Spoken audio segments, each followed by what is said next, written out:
നമസ്കാരം. Spiritual journey വിത്ത് ഗായുവിലേക്ക് സ്വാഗതം. ഇന്ന് നമ്മൾ വീട്ടിലേക്ക് ധനം വരാൻ എന്തെങ്കിലും തടസ്സമുണ്ടെങ്കിൽ അത് മാറാൻ വേണ്ടി നമ്മൾ എന്ത് ചെയ്യണമെന്ന് നോക്കാം. അതിന് ചെയ്യേണ്ടത് ഒരു മൺകുടുക്ക, ഒരു മണ്ണിന്റെ ഒരു പാത്രമാണ് എടുക്കുന്നത്. അതിൽ നമ്മൾ നിറയെ മഞ്ഞൾ ചുറ്റും പൂച്ചിയിട്ട് കുങ്കുമം കൂടി തൊടുക. അതിനുശേഷം ഇതിനകത്ത് നമ്മൾ കുറച്ച് കല്ലുപ്പ് നിറച്ച് വെക്കുക.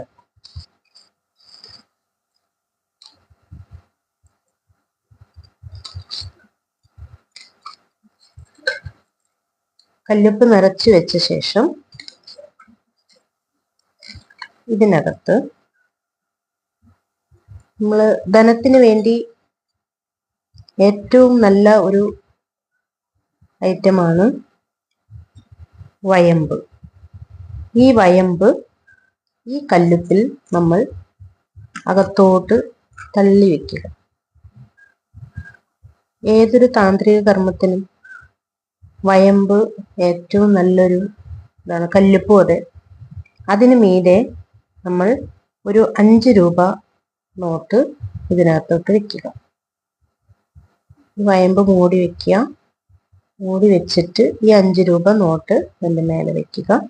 എന്നിട്ട് ഇതിൻ്റെ മേലെ നമുക്ക് ഏതെങ്കിലും ഒരു ഐറ്റം, പൂവോ അല്ലെങ്കിൽ എന്തെങ്കിലും തുളസിയിലയോ എന്താന്ന് വെച്ചാൽ ഇത് നമുക്ക് ഇതിനകത്ത് മൂടി വെക്കാം. എന്തെങ്കിലും ഇട്ട് മൂടി വെക്കാം. ഇത് നമ്മുടെ അടുക്കളയുടെ, നമ്മൾ സ്ത്രീകൾ ഉപയോഗിക്കുന്ന ഏരിയയായ അടുക്കളയുടെ തെക്ക് കിഴക്ക് ഭാഗത്ത്, അതായത് സൗത്ത് ഈസ്റ്റ് ഭാഗത്ത് തെക്ക് കിഴക്ക് മൂലയിൽ ഈ ഉപ്പ് നിറച്ച പാത്രം നമ്മൾ നിറച്ച് അതിനകത്ത് വെക്കുക. എന്നിട്ട് അത് നമുക്ക് കുറേ മാസങ്ങൾ വെക്കാം. അല്ലെങ്കിൽ ഒരു മാസത്തിന്റെ കഴിയുന്ന സമയത്ത് അതിനെ മാറ്റിയിട്ട് നിങ്ങൾക്ക് പുതിയത് വെക്കാം. അത് തീർച്ചയായിട്ടും നമുക്ക് നമ്മുടെ വീട്ടിലെ എന്ത് പണകഷ്ടം, അതായത് ധനനഷ്ടമോ അല്ലെങ്കിൽ എന്തെങ്കിലും പൈസ കിട്ടാതിരിക്കുകയോ അങ്ങനെ എന്തെങ്കിലും ബുദ്ധിമുട്ടുണ്ടെങ്കിൽ ഇങ്ങനെ ഒരു താന്ത്രികം നിങ്ങൾ സിമ്പിളായിട്ട് നിങ്ങൾ ചെയ്തു വെക്കുക. ഇതിന് സമയമോ കാലമോ ഒന്നുമില്ല. എപ്പോൾ വേണമെങ്കിലും നിങ്ങൾക്ക് ചെയ്യാവുന്നതാണ്. Okay, thank you. എല്ലാവരും ഒന്ന് പരീക്ഷിച്ച് നോക്കുക.